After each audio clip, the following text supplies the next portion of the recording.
আমি এই মুহূর্তে দাঁড়িয়ে আছি ধামরাই উপজেলার বালিয়া ইউনিয়নের বাস্তা গ্রাম।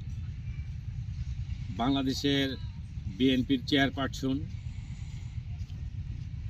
বেগম খালেদা জিয়া, যিনি বাংলাদেশের তিনবারের প্রধানমন্ত্রী, 30শে ডিসেম্বর তিনি মৃত্যুবরণ করেছেন।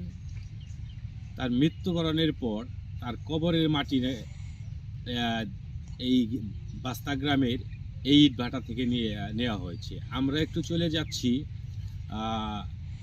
যিনি খালেদা জিয়ার কবরে মাটি দিয়েছেন। আমরা একটু জানতে চাচ্ছি যে শুনতে পারলাম আপনি বেগম খালেদা জিয়ার কবরের মাটি দিয়েছেন, কিভাবে আপনি মাটিটি দিলেন?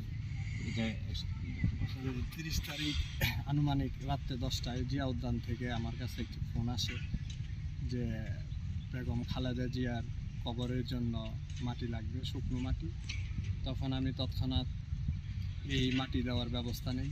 বাংলাদেশের তিনবারের প্রধানমন্ত্রী বেগম খালেদা জিয়া এই ধামরাইয়ের মাটি দিয়ে ওনার দাফন সম্পন্ন হয়েছে, তথা এই ধামরাইয়ের মাটিতেই আমাদেরও কবর হবে।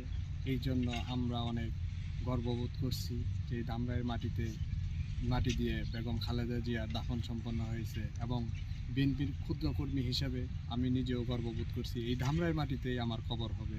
এই জন্য আমি অনেক গর্ববোধ করি। বেগম খালেদা জিয়ার মাটি ধামরাই থেকে নিয়ে হয়েছে, এটা আমার নিজেরও গ্রাম।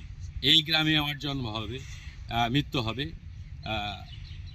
এই গ্রামের মাটি দিয়ে বেগম খালেদা জিয়ার কবর হয়েছে, এটাতে আমিও নিজেও গর্ববোধ করছি। ধামরাই থেকে এই ছিল আমার কাছে সর্বশেষ।